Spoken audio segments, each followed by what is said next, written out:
Hi, and welcome to the Face Building Podcast with the wonderful Vladi Kuna. And Norman Gräter. We're happy that we're here, episode 1. And as we just spoke, Vladi and I, before the recording, we agreed on something because what we realized after recording episode 0, it was, I always speak to the camera. I mean, I'm a professional speaker. That's what you do. That's how I got trained. And still, I did not get into the feeling like the feeling I have when Vladi and I are just masterminding twice a week. So therefore, we want to change our system. We will forget about the camera and we focus on, in my case, Vladi's picture and Vladi on my picture. And we just have a chat. And I already realize how I'm in my speaker mode again. I'm not speaking like I speak regularly. And we will learn out of that. We will get better because this podcast should be different. It's more like an approach to life. It's about building faith, and this not by the book, but by everyday things. And this will open up today's topic a little bit because I have to get away from this speaker thing. So I forget about speaking to you, my friends. I will speak to Vladi now, and you're just listening with one ear at the door, and then it will get better. yeah, that's great. Still, to give you a little input into where we are going, Vladi and I were discussing that I wrote a text message to a business partner in the States, and it was just, in my mind, a very random question, very general question, not really with any kind of emotion. It was just, hey, what's the status on? Whatever I was asking for. And he replied with a quite long message and pointed out it seems that it is very important for me and therefore he will do it right away. And he went into more detail. And actually, I had the feeling that I did something wrong. And Vladi and I were just talking about that, and we just continue our talk about that. That the voice in my head just had this message for me like, you did something wrong. What did you write? What could you have done better? And this is the topic of today. The voice in your head, this inner dialogue that you have, this mind chatter, however you want to call it, this voice that really has a comment to everything that happens in your life and to everything that you read and see and feel and hear and taste and smell. It always constantly talks, and the question is, are you this voice or not? And we just go there from the approach about the message and see where Yeah. we end up. Enjoy. I really love what Norman said, and I agree with this because we both agreed we've grown so much because of these master classes, and that is actually how we got to create this podcast to help you because it is the discussion about things. It's about the open mind, and sometimes we're so convinced of our truth, and somebody says something, and you listen, observe, and say, interesting, I didn't think of that. And all of a sudden you change that, which, going back to the voice, we do study an amazing book, and I'm going to mention the name of the book. It's written by Michael A. Singer, and it's called, I hope I pronounced it right, but it's The Untethered Soul. Norman's just showing it to you. So if you're actually watching us on YouTube, you can have a look. And it's The Journey Beyond Yourself. Now, this guy is amazing, and we are studying it because the voice. What is the voice? You are not the voice of your mind. You're the voice of that is noticing it. So who hears it? And sometimes this is where we are. Who are we? It's all these thoughts and emotions we can go through something. And a great example used was like, let's say it's raining tomorrow and you're sort of thinking, okay, it's going to rain. And it's outside of your control. And yet that voice we hear in our head is just, who is that voice? It's not you really. It's you are the person who's observing the voice. And going back to Norman's question, the text message, we had the discussion just before we hopped on and talking about we make assumptions about so many things, and most of them never happened. But we hear this voice. Who is that voice talking to us, telling us, like as Norman mentioned, like it was like he felt there was something wrong with the message. We sometimes start worrying and doubting ourselves as well. Should I have written it in a different way? Did I maybe upset the person? Or what does he mean by this or she? And we can get into tumbles thoughts, but pay attention to who is that voice and you are the one. Step back and observe, what is this voice talking to me all the time? And actually, before I hand it back to Norman, I love his text message, because we all do this sometimes. It doesn't have to be text message. We say something and then we think about it. Go even a step further, we overthink it. We just start dwelling and we create a story in our mind. Remember, this is a story in your mind. You create your own world, and whatever you put in it, your thoughts and the beliefs you're creating, that's in your world. Does not mean it's realistic and truth. So we align, almost this voice sometimes aligns with our paradigms. And good example of it is, it's like we agree with the voice if it's agreeing with the paradigms, right? So if the voice is saying something we like, we're like, oh yes. But what if the voice says something we don't like? Can we actually objectively just step back and hear, what is the voice saying? Why do I feel uncomfortable about this? And we add worry and doubt into whether it's a message or something, or maybe a conversation we have with a partner and children. And we start thinking, oh, should I have said something else? Or maybe I upset the person. Well, what if you just stay aligned to and pay attention to the feelings that come? But I'll hand back to Norm so he can tell us more about the voice, because it is a really great subject.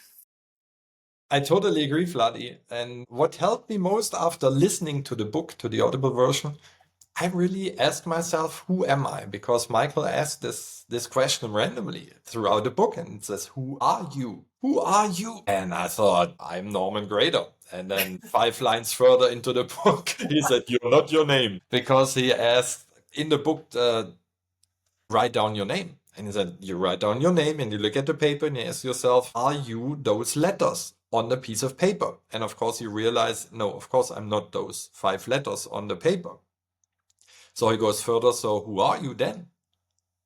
Are you this voice that Vladi just mentioned in your mind? And if we are really serious about it and we pay attention to the voice, we realize that the voice can jump from A to B to C to D and go from the angel to the devil and has all the sides.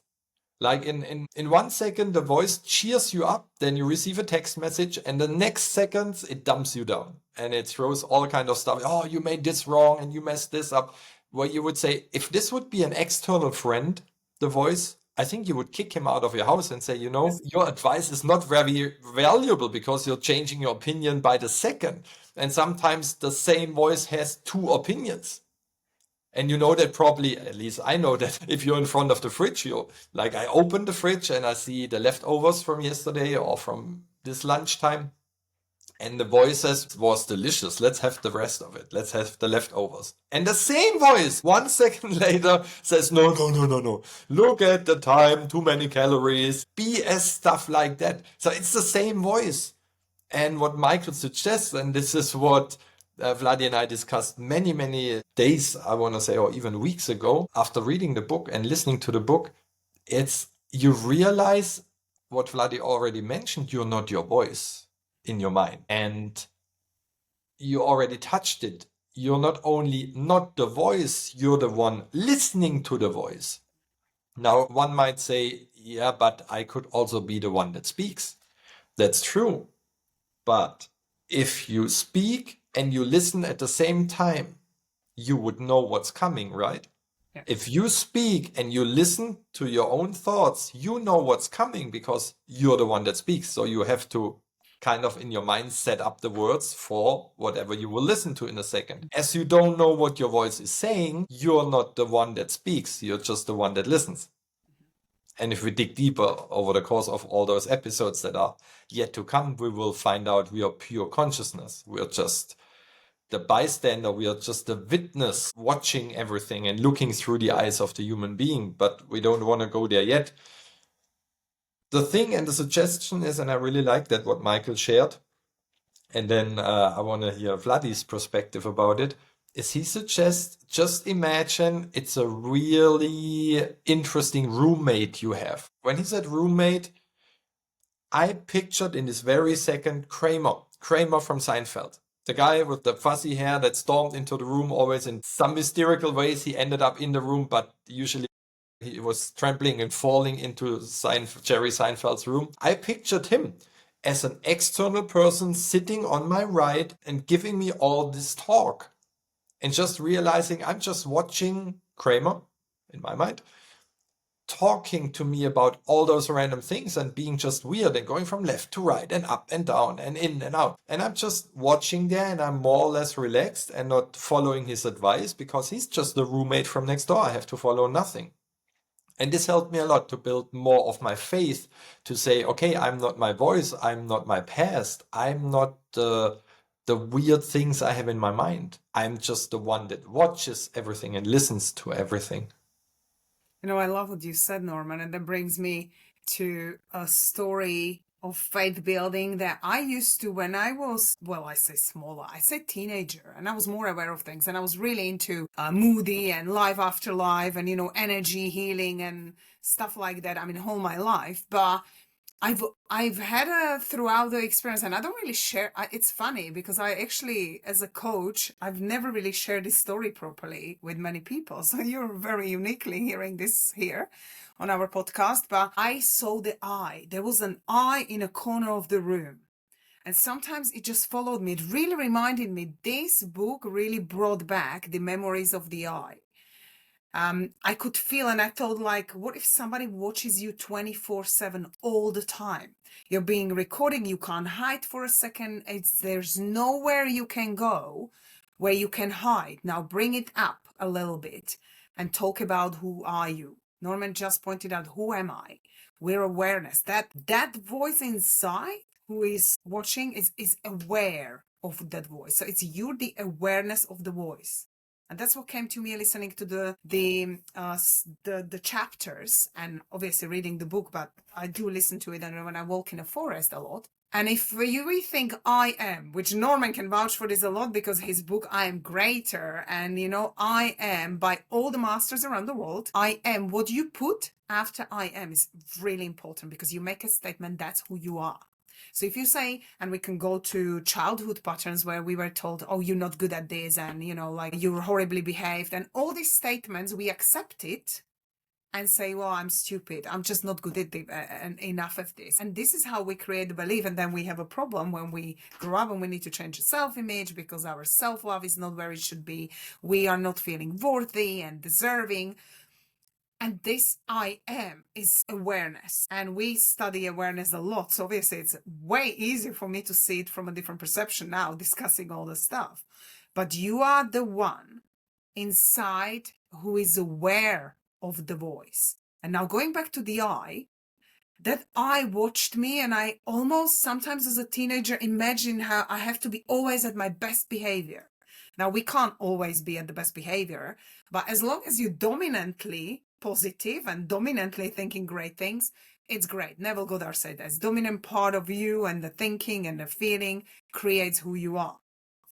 But that voice, bring it up in that. And Norman Action just challenge you. Could you imagine yourself to step outside of yourself and be that I where you watch, but you're not just watching, but you're hearing the voice. You can understand the feelings. Nothing can be hidden. It's almost that person, not just in the eye, but actually the eye can feel you. The voice inside you, what's telling you the paradigms are there. What are you feeling? You know, because even me and Norman here, I can ask him a question, he will tell me an answer, but what goes inside of his mind, nobody ever knows. And nobody ever know what other people think. Even if they say to you something, you just do not ever know what's behind the story of the person. We can't see into people's minds. What if we did? Can you imagine? I mean, it would be probably a very dangerous place to be anyway. Because if we just knew what everybody felt and wanted, like, can you imagine knowing this with your husband and kids? Maybe it would be a beautiful world, but maybe we would end up, that's why it's done, obviously, in divine order, and we work perfectly with the way we do. But that voice, pay attention to you. And I love what Norman said. Would you be happy to live with yourself?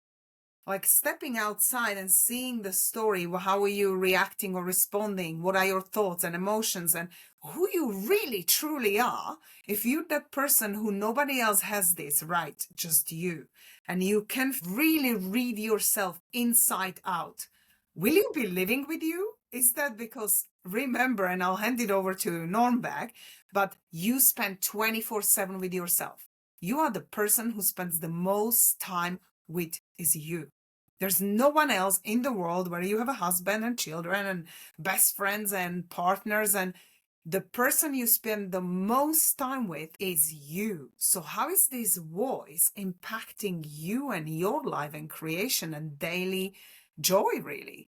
What do you think, Norman? I have a trillion ideas in my mind, and I already know what episode 2 will be. We will speak about character creation, Miles Monroe, because he actually said what you just touched was, if you would be watched all the time, how would you behave? Do you really follow your values all the way through? But let's talk about that in the next episode and go back to the eye. I really loved that you shared that as a child you saw an eye watching. It's kind of, I don't know if you know the Big Brother TV show I where don't actually there's, know.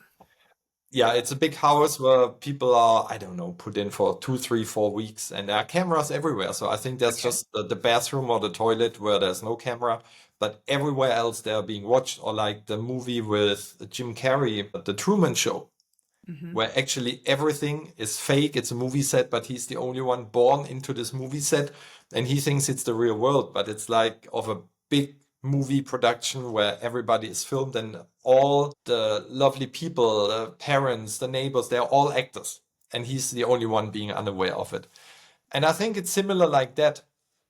And before I ask you a little bit more about the eye, because I think that's fascinating that you saw that as a child, I thought that it's like a camera. The camera does not judge anything. If you have a camera next to your house that observes, I don't know, your garden or the entranceway, the camera actually doesn't care if the mailman is coming or if a robber is coming or if you're coming. The camera is quite neutral. It just has one job. It has to record whatever is being put in front of it, wherever my screen area is that I should record as a camera. And the same is with your true I am. Your true I am is like a camera. It has no opinion. It does not say that's good or bad. That's the voice. But again, we learned you're not your voice. Your depth, your soul, your being, your consciousness, your true self is just your awareness, like you said.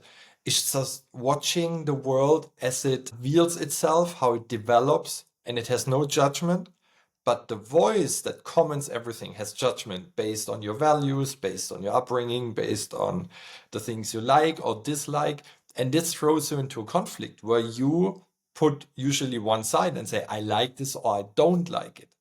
But you, the true self, the camera, likes everything. It's like God likes everything. He created everything. If you want to touch that topic for a second, or we can call God the universe. It's just neutral in my mind, like the camera. It's just neutral like the ground. Whatever seeds you put into the ground does not care. The earth, Mm-hmm. what it will bring up. It's up to you if you like the weeds or you like the sunflowers or whatever you put in the ground. So it's quite neutral, but the voice has an opinion. And if you can detach yourself from the voice and realize, it's just one opinion. And this one opinion is based on, of course, my upbringing and my belief and all those things. But it's not more and it's not less. It's just an opinion. But I can change my glasses, like my blue glasses. I can get a new perspective and say, that's the voice on one side. And could there be another truth on the other side that I did not experience yet? And this brings me back to what I really want to know, Vladi. When you said you saw this kind of eye following you, was this in a dream state? Was this in everyday life? Could you really see it? Was it a feeling? Because children are usually more connected to Yeah. everything that is, to the universe, to God. So I think you had some real truth going on there. You know, it's really interesting because I saw it during the day. I saw the eye. The eye was almost, like when you make it like almost blurry in the movies, like it was a high energy, but I didn't understand what it was then. Now You really looking saw back, something with your I eyes. no, I saw the eye. It almost looked like an eye. Obviously, that's what I Yeah. saw in my mind. And I remember I grew up in a Catholic family, so I used to love I was always, all my life, I loved yoga and crystals and energy, and I was meditating and, like all these high energy stuff. However, as a Catholic family growing up in Slovakia, this wasn't allowed. And my grandma, I remember she was even saying to me, you can't do yoga because they are Buddhist, like, I don't want to go into those kind of things, but the reason I never really talked to people, I did tell one person or one or two people who knew about this, but people just thought like, oh, it's dreamy, and people thought you're making stuff up. So I didn't really want to share stuff. And that's why I used to go to library and read books after what happens after we die, like Life After Life by Moody was my favorite book when I was a teenager. I think I was 14 actually when I read this. And I just remember all these amazing things, and I could feel them, and I could feel really high energy. I do have a high developed intuition. And obviously, doing what we're doing with the transformation now, I understand why it's so much easier for me to feel energy of people. I do feel energy, and I can sometimes feel where people just not telling the truth and stuff. Now, I'm not seeing a board next to them telling them exactly where they lie, but I can feel the vibrational sort of stuff. This is why me and Norman actually went to see, we love Esther Hicks and Abraham. I do get the vibe there, and that's what attracts me, because it's not what people are saying, it's the translation of the energy. Once you know someone, I haven't quite figured it out that way yet, but bringing me back to the eye, it was real. It was something I saw. It was almost like this magical sort of light. It was almost like a blurry high energy light. I obviously in my mind I saw a picture of an eye. However, I felt embarrassed. Really, I do remember, because I journaled. I journaled through my life, not lately actually, but I used to journal a lot pretty much until I had the kids. So I used to write diaries, like that's throughout my life, then broken hearts. So actually going back to some of it is really great, because it brings you an awareness where you can look back at yourself and say, oh my goodness, why would I feel like this? Like, this is just silly. Sometimes you wish you go back and you can talk to your younger you and explain, like, get over this. This is really not important in your life, but it's a part of our journey. And I really think everything that happened in our life, whether we like it or don't, must have happened. We would not be who we are. And, I know that Bob used to tell a story. I think it was Carlson on the show. I can't remember exactly the name of the people, but he used to talk about the train, and this guy asked the actor, like, would you go back? Like, what would be the age you would go back to? And he said, I wouldn't go back a day. And I remember hearing this for the very first time from Bob Proctor, where I thought, that's exactly how I feel. I wouldn't go back. Like sometimes we complain about, like, I wish I looked younger. And when I was younger, I was slimmer and my hair were longer and thicker and, like usual stuff. But I wouldn't go back. I love the life I have, and I love how far I've got, and I wouldn't change it, because if you go back, you mess up what you've already gone through. And I really think everything happens so perfectly. But that I was real. Going back to the voice, it was really watching me all the time. But I love what you just pointed out, because it wasn't judgmental. I don't remember any kind of like being, oh, you're not doing this right. I didn't have any of those. It was purely there, but it was allowing me being aware of the I was always aiming to be the best. I always almost wanted to be better presentable, and I wanted to show up better for friends. So I was really aware of the I. Now I said I don't want to go back, but I wish I could go back for 5 minutes and just feel that I again. But maybe that's how throughout the journey, we come through this path, and you never forget things. Your memory is perfect. So now I know I activated something where we can just revisit it. You ask, you go back, and I really believe it's that part of higher energy. When you connect it, you're happy. And Norma mentioned that last episode. It's like, don't wait for something outside of you to make you happy. And it's just, we need to feel happy first, and then we attract everything and everybody. And that's how we met. We met because we at the time we created the mastermind, and it's few of us in there now. We actually felt a huge desire to grow and really learn more. And you can't succeed on your own. It's just, we cannot create success on our own. And when we rise together as people, as humans, and as individuals, always aiming to be better version of ourselves, it just really flies around. It's a ripple effect of greatness. And I'm handing it back to the greater, the greater. The Gräter has one more question about the eye. Can you pinpoint down when you lost this ability to see or feel the I?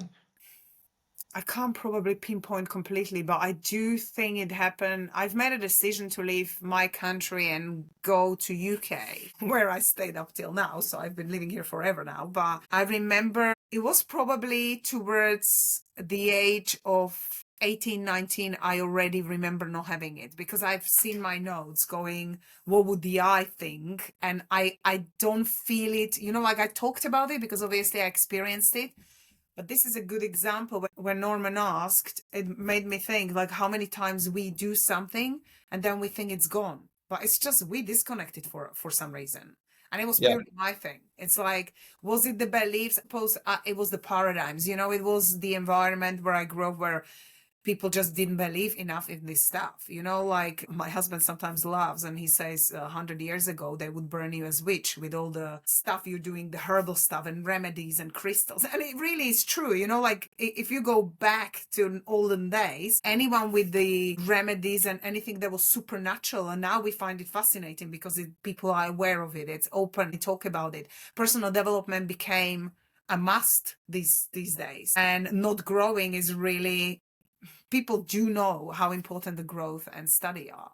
Whereas years ago, it wasn't perceived that way, and especially religion played, which this is not the podcast about it, but it played a huge part of our life where it was doubted. Anything like this was doubted. And, like even if you said it was God, it was like, oh my goodness, it wouldn't work quite that way. So I think I lost it. I lost it when I was around 18, 19.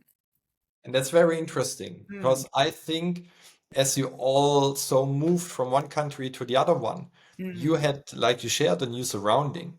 mm. And sometimes we start behaving in different surrounding differently. Yeah. We lose the things we had, we lose the connections we had as a child, and you turn into a teenager, then you turn into a young adult, and from a young adult to a regular adult. And we have to behave at work a certain way. We have to behave in a relationship in a certain way. We have the opinion of other people thrown into this pot. Do you And know I what's think funny, Norman? That's when I yeah, left. When I was 18, 19. I left when I yeah, was that's 19. what I thought. It did That's what I change the thought. environment. So yeah, good point.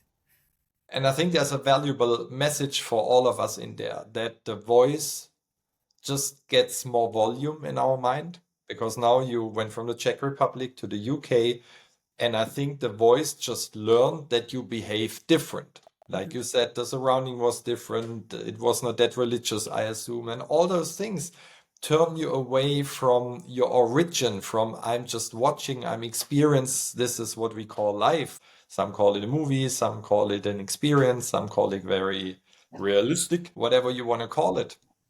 And I think this leads us very well into our second episode, where we'll just touch at the same point where we end, because you build a character and sometimes you build a new character, and there's nothing wrong with the new or the old character. It's just a different one. And like you said, sometimes, I already knew stuff when I was younger and I just put my focus on something else. And if we can therefore slow down the voice in our mind a little bit and realize it's just one more voice, one more opinion, and truly focus more on our deeper self, on the thing that gives us faith, because that everything is well. The camera says everything is well. No, no, no, there's a stranger walking in front of the house. Yeah, it's well. Why do you think this is not well? It's just a person crossing from the left to the right. Everything is okay. But the voice makes up a random story. What if this is a burglar? And what if, and what if, what if? And we have to stop that. I And love the analogy you used. It is so. I don't think I've heard it before, or maybe you've mentioned it before. But that's a really well put. It doesn't really care. The camera doesn't care. It captures everything you give it. But yes, the just the same voice thing gives an opinion subconscious. to the camera. But it's like our mind. Our subconscious mind accepts everything you give it. It doesn't Yes. care whether it's positive or negative. It takes it. And this camera analogy, I think we should that we will stick with it. I really do love it. And it's really important because, well, like you mentioned, we make assumptions. And most of the assumptions we make just never happen. But we base decision on it for our life. Yes. I love And one more idea. Did you ever realize, Vladi, that this voice with the two opinions or even more opinions sometimes works totally against you? Let's say the two of us will have dinner in London in a beautiful restaurant, and we're supposed to meet at 6 p.m. and it's 6:05, it's 6:10, and I just imagine you are missing, I'm already there. The voice in my mind gets a little bit worried. So I take my phone and I call your number, but I cannot reach you. So I send you a text message and I see, it's not two checks, it's just one. So it went through, but did not arrive on your side. So it's 6:15, 6:20, 6:30. I already ordered maybe a bottle of water and I cannot drink the whole bottle. So I'm getting frustrated. I say, oh my God, she forgot me. I flew all the way here. How is this possible? She's not reachable.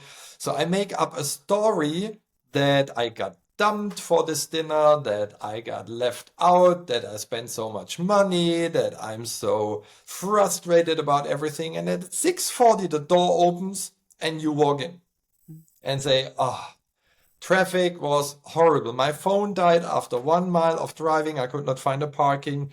Then I went out of the car, parked on the side. I saw another car being towed. So I went back to my car and I found a parking. And finally, I'm here. I'm so happy to see you.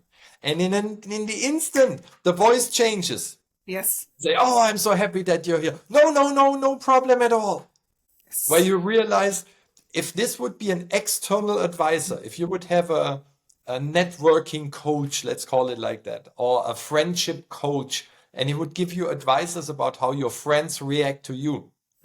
I would now look at him and say, you know, your opinion of the situation the last 40 minutes was totally wrong. The things you told me that were supposedly true, she forgot about me, I spent so much money, how can she do that? I will break up all the bridges we have with our weekly talks and the podcast. I will stop everything.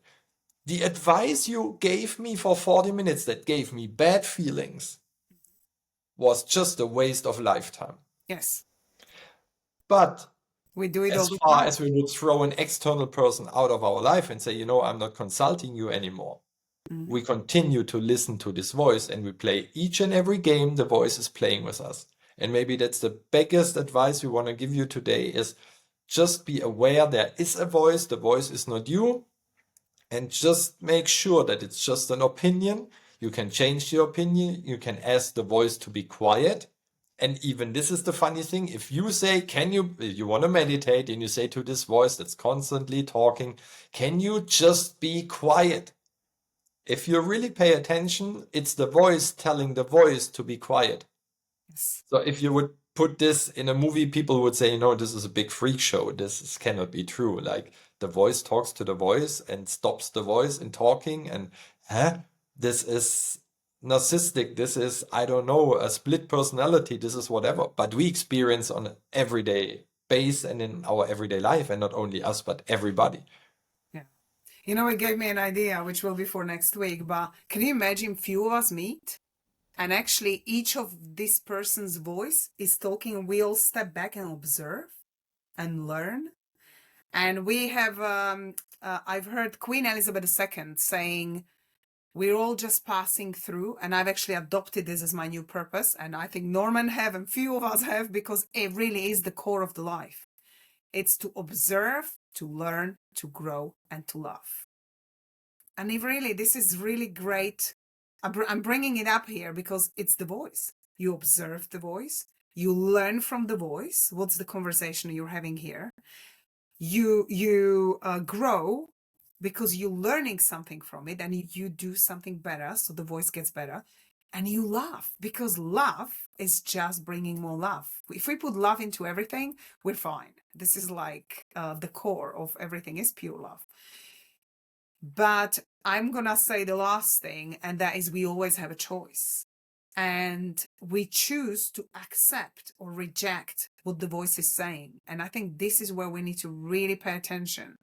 Be aware of the voice. And I really love this way we're studying it because it really, like, we've been in the studies for a while now, and it really kind of sparkled something new into the conversation. Is the voice. What is that voice? That voice that observes all the things. But if we just stay back, you can pretty much just watch what's happening and how the body's really aligned with the voice and they work together. It's almost like you're not even there, but you can't get out of there because you're part of it. You can't just decide, okay, you know what? I'm just gonna leave you two here and go off somewhere else, because it doesn't work. You have to stick. That's the purpose. That's the soul inside of this, where the awareness is watching and observing, I'm gonna say observing the voice and the body, because they really, the voice and the body are really what we're talking here. It is 100% true, and there's nothing to add. So that's why we said in episode 0, the only problem you have is the voice you have in your head and the opinion the voice has. And therefore, we look very much forward to episode 2. We'll speak about a little bit of character building. Vladi had just an insight what we will also say, so stay tuned. It will continue in this manner and in this way. We keep it light, we keep it easy. And until next time, my friends, see you soon. See you soon and have fun.